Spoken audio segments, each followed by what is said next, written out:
Pengawalmu mana? Biasanya kau tidak pernah sendiri.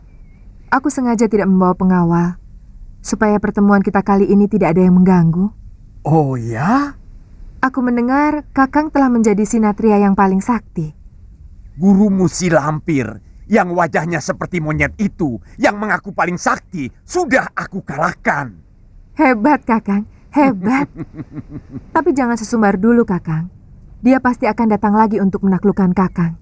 Oh, dia tidak berani. Mendengar namaku saja, dia sudah lari terbirit-birit.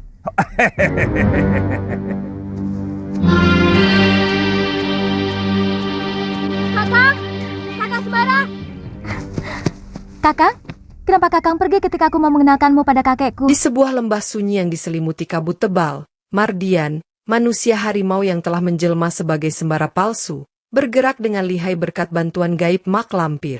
Dengan penampilannya yang mempesona dan tutur katanya yang manis, ia telah memperdaya banyak wanita cantik, termasuk Rindi Antika, seorang gadis dari negeri hayangan yang memiliki paras jelita dan hati selembut embun pagi. Sebelumnya, Rindi Antika memang telah lama jatuh hati pada pendekar Sembara, namun kini ia tak menyadari bahwa yang ia kagumi hanyalah jelmaan licik dari Mardian.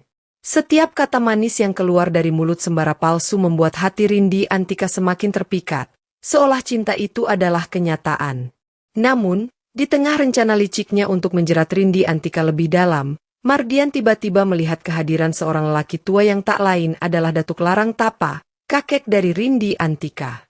Mardian yang licik itu segera melarikan diri tanpa jejak, meninggalkan Rindi yang kebingungan dan kakeknya yang semakin curiga.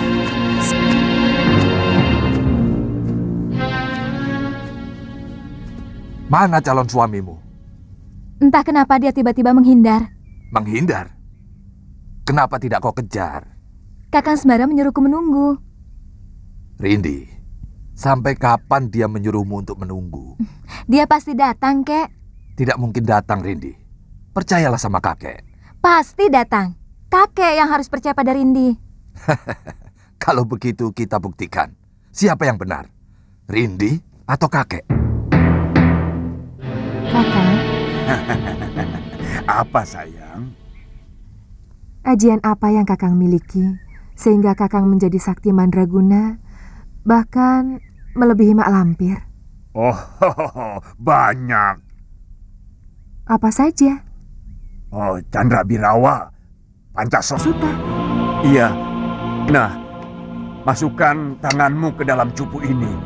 Kalau kau bertujuan baik, maka kau akan lihat ciri patiku.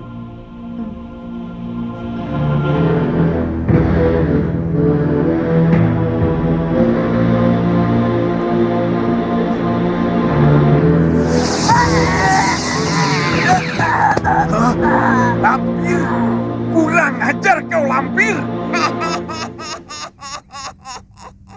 Kau tolol Kalagondang. Sementara itu, mak lampir yang sedang menyamar sebagai Nyai Blorong dengan rupa yang memikat, berhasil memperdaya Kalagondang, seorang pendekar yang tangguh namun terpukau oleh kecantikan jelita Nyai Blorong.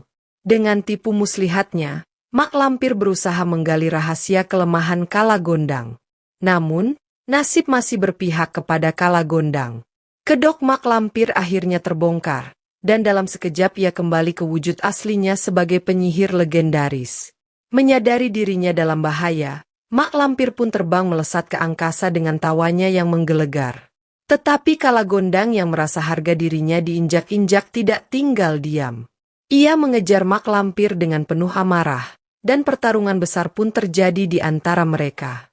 Di udara yang mencekam, serangan-serangan sihir dan ilmu kanuragan saling bertabrakan, menciptakan ledakan energi yang mengguncang alam sekitar.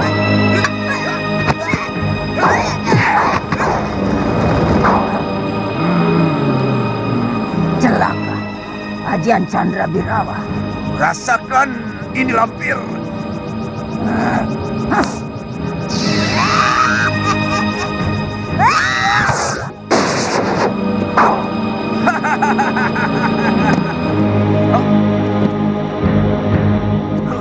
Jahanam!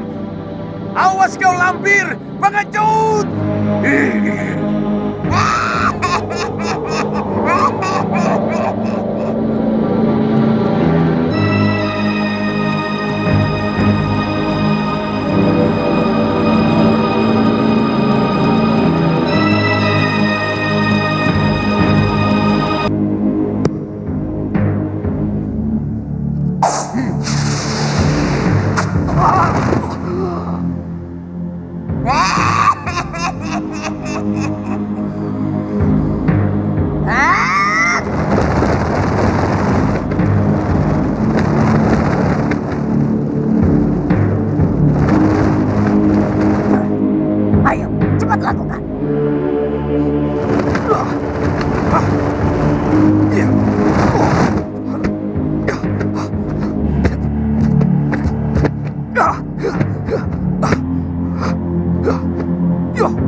Sembara yang sepi.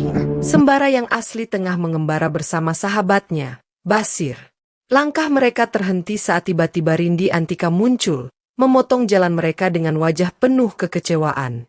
Dengan nada getir, Rindi mempertanyakan mengapa Sembara lari ketika bertemu kakeknya, Datuk Larang Tapa. Namun, Sembara hanya menatap Rindi dengan kebingungan. Ia tidak merasa pernah bertemu Rindi maupun kakeknya sebelumnya. Mendengar penyangkalan itu, air mata Rindi jatuh deras. Dengan suara gemetar, ia menceritakan bagaimana Sembara memeluk dan mencium dirinya tempo hari, membuat hatinya terluka ketika Sembara mengaku tidak tahu apa-apa. Rindi pun mengadukan hal itu kepada kakeknya, dan kemarahan Datuk Larang Tapa tak dapat dibendung. Tanpa peringatan, ia menyerang Sembara dengan jurus-jurus mematikan. Namun, Sembara memilih untuk tidak membalas. Ia tahu bahwa kakek Rindi bukanlah musuhnya, dan ia yakin bahwa Sembara yang dimaksud oleh Rindi adalah sosok lain, seseorang yang telah mencemarkan nama baiknya. Kalau Kakang telah memeluk dan menciumku. Rindi, aku tak akan melakukan hal sejauh itu. Kau belum menjadi istriku. Kenapa, Rindi? Rindi? Biarkan saja dia, Sembara. Tidak usah kau urus gadis liar itu. Semilik kete.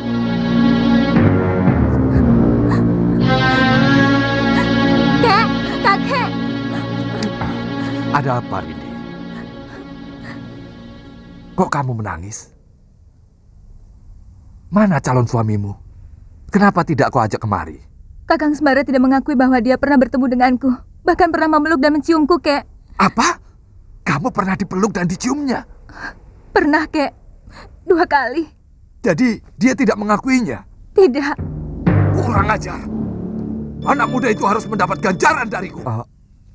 Lalu, Siapa yang aku lihat kemarin? mungkin salah seorang murid Malampir. Dulu pernah terjadi, salah seorang murid Malampir menjelma menjadi diriku. Sekarang terulang lagi. Kurang ajar. Aku tidak akan mengampuninya jika bertemu nanti. Oh, semilik kete. Kalau begitu aku yang rugi. Tidak jadi bergumul sama kamu. Ih, amit-amit. Madep sana. Aku mau pakai celana.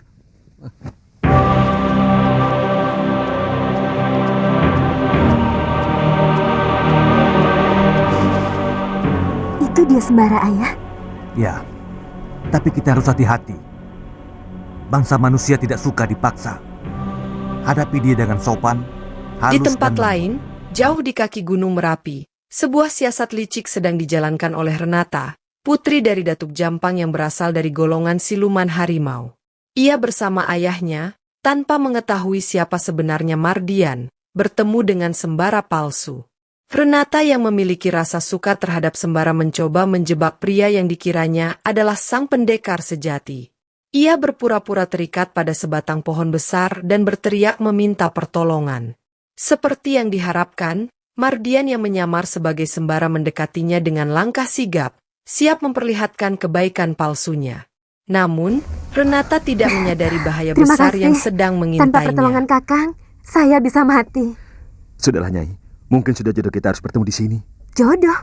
Kakang membicarakan jodoh? Iya. Apakah Nyai tidak senang jika kita mungkin berjodoh? Saya senang sekali. Tapi